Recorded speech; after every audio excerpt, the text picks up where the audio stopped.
So from being really little, probably about 1, my dad joined the army. So obviously we moved around quite a lot.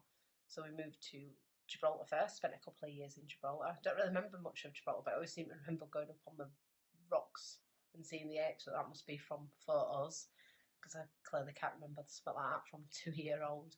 My brother was born in Gibraltar. From there we moved to Catterick, spent a couple of years in Catterick, where my sister was born. Then we moved into Germany, spent about 5 years in Germany, and then moved to Southampton. Once we moved to Southampton, my dad served in the Iraq War. He'd also served in the Falklands War previously, and he'd done a stint in Ireland when all the IRA bombings were going on, which was obviously quite terrifying for him. While we were in Southampton, Mum got pregnant with her 4th child. By this time, she sort of like put her foot down, and Dad had to leave the army. So off we trekked back up to Bradford.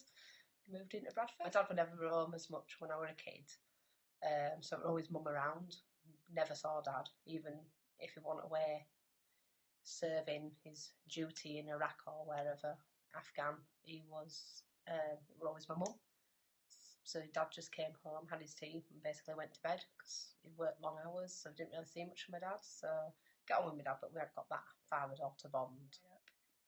So I think it was really hard on my mum, being a army's wife. She basically brought up 4 children all by herself, single-handedly, because he was never there. And like I say, when he was there, he'd basically come home, be having his tea and going to bed. He'd either start early or work late.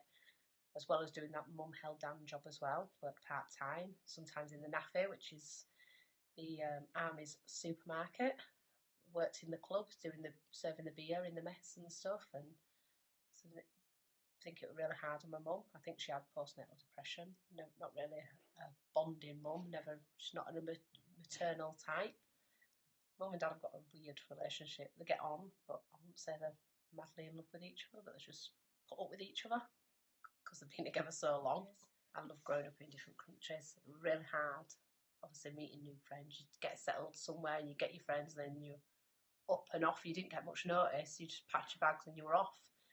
But the adventure was good. I remember when we got to Germany, we'd got off the flight and we got put into this army Land Rover. Bearing in mind I was only about 7, so it was amazing. It was pitch black at night, and we got to our new house. So it wasn't a house, it was a masonette, so it were 3 floors. We lived on the middle floor, and we had to sit in the kitchen. Would have been the kitchen. There was no furniture there, and we sat on the floor eating fish and chips out of the wrappers. And that's one of my first memories of Germany, going there and doing that.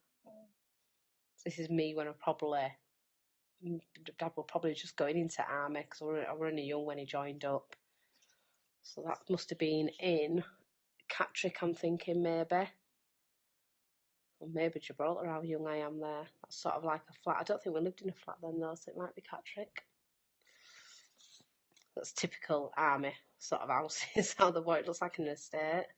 Quite overgrown at front. Obviously quite happy running around there. Obviously I have different friends in photos all the time, because moving about, so you have different friends.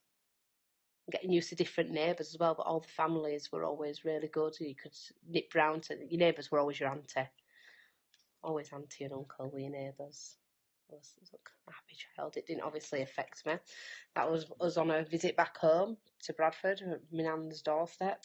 My dad's right reserved, very quiet bloke.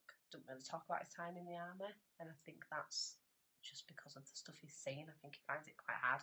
I have noticed lately, as I'm getting older, and he's getting older, he's talking about stuff a bit more, and he does get emotional about it. And he does try to talk about it, but also change the subject as quick as he can. I think he's seen some pretty awful stuff in his time, and it must be hard for them to deal with and live with things like that, and not be able to come home and talk to the family about it.